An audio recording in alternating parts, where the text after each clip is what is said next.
Assalamualaikum warahmatullahi wabarakatuh. Salam sejahtera, salam perpaduan, salam perjuangan. Salam Melaka berbau pintar hijau bersih. Segedul-segedul Assalamualaikum. Sepin ya horan mani hama. Khaifalikum. Ana bilhar syukran. Maradan waran inturan wa mende iciran tacahau. Tuan-tuan dan puan-puan, hari ini saya selaku penganalisis politik Muhammad Anwar Fahmi Haridas bin Abdullah ingin memberi pandangan berkaitan dengan status kelulusan pembentangan belanjawan pada hari ini, iaitu hari Khamis di Dewan Rakyat ataupun di Parlimen. Berkaitan dengan usul cadangan telah dibacakan atau dibentangkan oleh Yang Berhormat Menteri Kewangan Tengku Zafrul di Parlimen atau Dewan Rakyat. Perbahasan telah berjalan di antara wakil rakyat, ahli Parlimen, pembangkang dan kerajaan, dan hari ini dinyatakan adalah penentuan bagi Malaysia maupun khususnya merujuk kepada sokongan daripada ahli Parlimen di negara ini. Sama ada belanjawan ini yang berjumlah hampir 322.5 juta, 322.5 bilion mampu diluluskan atau ditolak maupun statusnya tergantung atau bagaimana. Saudara, ada dua sahaja pilihan, iaitu diterima atau ditolak. Kita melihat kepada kekuatan, harapan, impian kepimpinan Yang Amat Berhormat Perdana Menteri Malaysia Tan Sri Datuk Sri Muhyiddin Yassin. Yang Amat Berhormat Tan Sri Muhyiddin Yassin. Baik, saudara, secara jujurnya saya melihat Tan Sri Muhyiddin Yassin selaku Perdana Menteri bukan saja melihat jumlah peruntukan 322.5 bilion ini yang mahu diluluskan atau direncanakan untuk pembangunan mampan lestari dan seterusnya untuk kebaikan rakyat maupun dari sudut pembangunan ekonomi atau kecairan untuk memudahkan ekonomi kita kembali stabil dan rakyat dapat menikmati segala pemberian ini atau peruntukan daripada kerajaan. Walaupun jumlah ini adalah satu jumlah yang sangat besar. Saudara, itu harapan, salah satu harapan daripada Tan Sri Muhyiddin Yassin. Dan Tan Sri juga bimbang kerana dalam sejarah Malaysia jarang-jarang sekali belanjawan ini ditolak. Tapi kalau ini berlaku sekarang ini di Malaysia, ia menggambarkan satu keadaan yang sebenarnya seakan-akan menolak kepimpinan Tan Sri Muhyiddin Yassin. Saudara dan saudari, keadaan ini tidak baik untuk image credibility ethos seorang pemimpin atau ketua kerajaan. Sekiranya belanjawan negara ditolak, tidak mendapat sokongan, ia bererti penolakan terhadap kepimpinan Perdana Menteri di bawah kepimpinan Perikatan Nasional. Tan Sri Muhyiddin Yassin ditolak oleh ahli Parlimen. Saudara dan saudari, keadaan ini sudah pasti akan memberi tekanan kepada kepimpinan, keyakinan diri, seterusnya dari segi karisma Perdana Menteri itu sendiri. Maka sudah pasti Perdana Menteri berbincang dengan Tengku Zafrul, Menteri Kewangan, untuk mencari jalan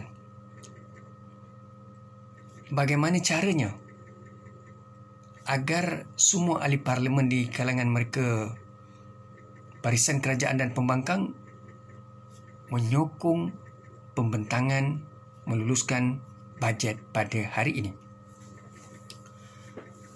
Itu antara isu yang paling besar yang sedang dihadapi oleh Tan Sri Muhyiddin Yassin. Dan Tan Sri Muhyiddin Yassin sebenarnya berhadapan dengan pelbagai konflik, khususnya dari segi menerima ketua pembangkang, menerima Datuk Seri Najib, menerima Datuk Seri Syed Amiri,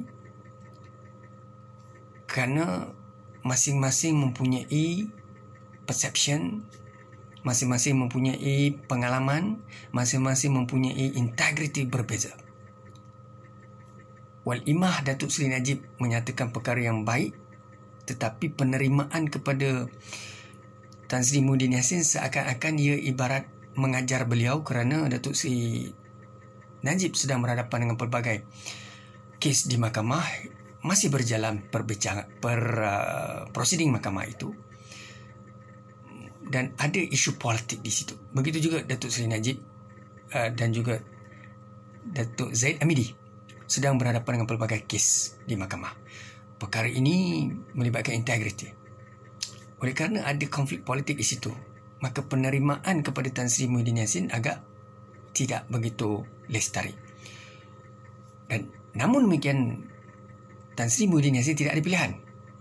Sekiranya menolak cadangan seperti memberikan keutamaan kepada pengeluaran 10,000 KWSP kepada rakyat Malaysia, dan juga bagi mereka yang berhadapan dengan isu ketidakmampuan membayar pinjaman, di mana bank perlu memberikan pengecualian pembayaran mungkin 3 bulan maupun 6 bulan, dan seterusnya 81 bilion yang diberikan kepada 81 juta yang diberikan kepada jasa ditarik balik kerana Datuk Seri Najib, Ketua Pembangkang Datuk Seri Anwar, Datuk Seri Zaid Amidi telah menyatakan bahawa termasuklah scholars, professors, penganalisis politik siapa saja di Malaysia tidak setuju dengan pemberian 81 juta kepada jasa Jabatan Hal Ehwal AS. Yang ini sebenarnya satu pembaziran dilihat dalam konteks sekarang ini, kerana kita berhadapan dengan pandemik COVID-19 dan juga masalah keperitan rakyat akar umbi yang hilang pekerjaan, mereka yang hilang pendapatan, begitu. Saudara, kalau saya melihat kepada Tun Datuk Seri Anwar pula, dari segi kelulusan belanjawan ini, beliau punya pendirian, sudah pasti Datuk Seri Anwar di samping mahu menjaga keperitan rakyat, kebajikan rakyat, mahu keutamaan diberikan kepada pembentangan belanjawan ini, mestilah berpaksikan kepada keuntungan kepada rakyat dan seterusnya menangani isu-isu yang lebih utama seperti isu disebut pengangguran belia mahasiswa, isu ramai yang hilang pekerjaan, pendapatan yang sukar, seterusnya pandemik COVID-19, dan juga isu jasa disebut oleh Datuk Seri Anwar Ibrahim. Di samping itu, Datuk Seri Anwar juga mempunyai satu doa, satu iltizam. Suka tidak, mungkin ini hypothesis, prediction dan sebagainya. Beliau juga mahu menjadi Perdana Menteri. Adakah ini platform yang sesuai, yang mana kemungkinan pembangkang kerajaan, orang daripada ahli parlimen daripada UMNO bersama-sama akan menyokong beliau menolak belanjawan yang dicadangkan oleh kerajaan dan Tengku Zafrul. Akhirnya Datuk Seri Anwar mempunyai peluang untuk menjadi Perdana Menteri. Adakah ini platform dia? Okey, seterusnya kita melihat kepada Tun Dr. Mahathir. Mahathir Mohamad tersepit dalam satu keadaan, walaupun beliau kurang bersetuju Parti Perjuangan dengan antaranya dalam keadaan begini, Tun Mahathir menyatakan bahawa penjawat awam tidak sewajarnya menerima bonus ataupun bayaran tertentu. Mungkin gajinya dipotong mengikut grade dan sebagainya. Ini kenyataan Tun Mahathir walaupun tidak disukai, tidak digemari oleh penjawat awam. Saya yakin dan percaya majoriti penjawat awam tidak suka dengan kenyataan ini, kerana mereka juga dalam kesukaran sebagai penjawat awam. Dan mereka melihat Tun Mahathir seorang yang hartawan, jutawan, milioner, bilioner, kaya, keluarga, anak beranak dan sebagainya.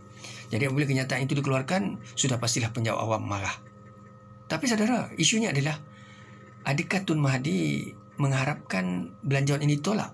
Sekiranya ditolak, dia memberi impak kepada Tan Sri Muhyiddin Yassin, dan kemungkinan Datuk Seri Anwar mempunyai peluang untuk dilantik sebagai Perdana Menteri. Adakah Tun Mahathir akan suka dengan gemar, terima dengan Datuk Seri Anwar menjadi Perdana Menteri Malaysia? Kerana kita melihat Tun Mahathir memang tidak suka perkara ini. Telah banyak perbincangan, perundingan, transaksi perjawatan, konsensus dicapai, tetapi akhirnya Datuk Seri Anwar tidak diberi peluang.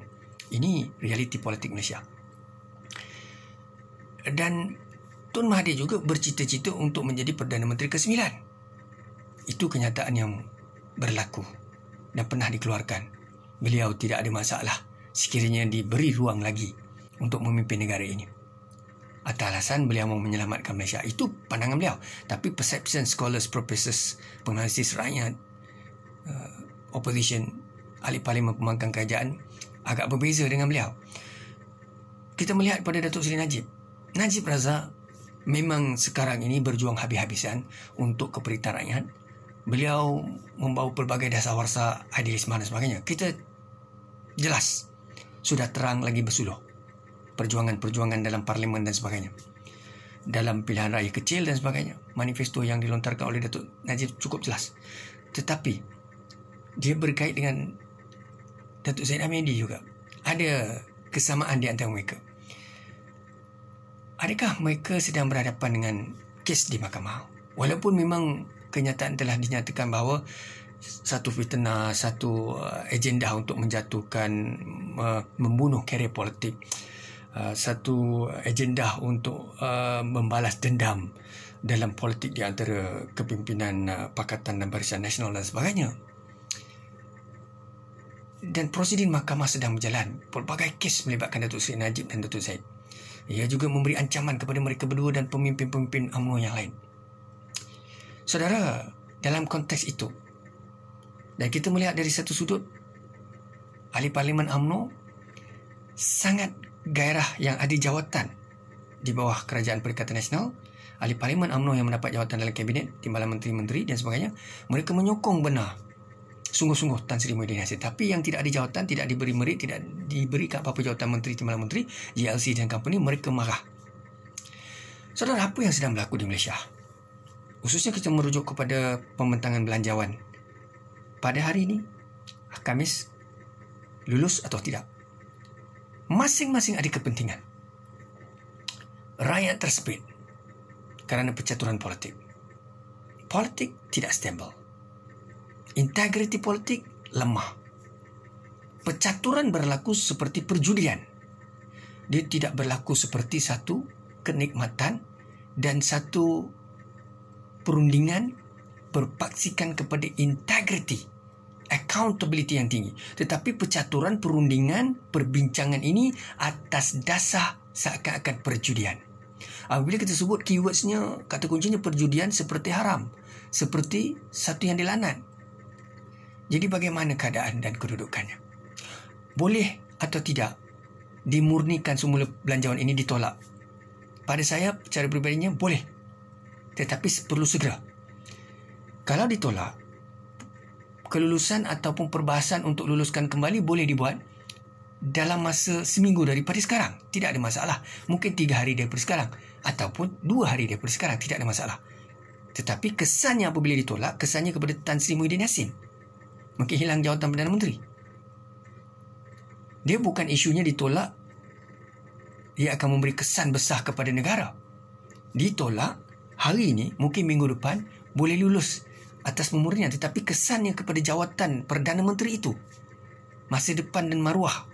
Ini cerita dia. Jadi apa sedang berlaku? Satu percaturan, satu perjudian, satu perbincangan. Jadi saya sebagai penganalisis politik yang berkecuali, berintegriti, tidak condong kepada parti politik. Secara ikhlas dan jujurnya, saya mahukan pemimpin pembangkang Datuk Seri Anwar Ibrahim, Ketua Pembangkang, Datuk Seri Najib, Tan Sri Muhyiddin Yassin, Tuan Guru Adi Hawang, Datuk Zaid Hamidi, siapa saja.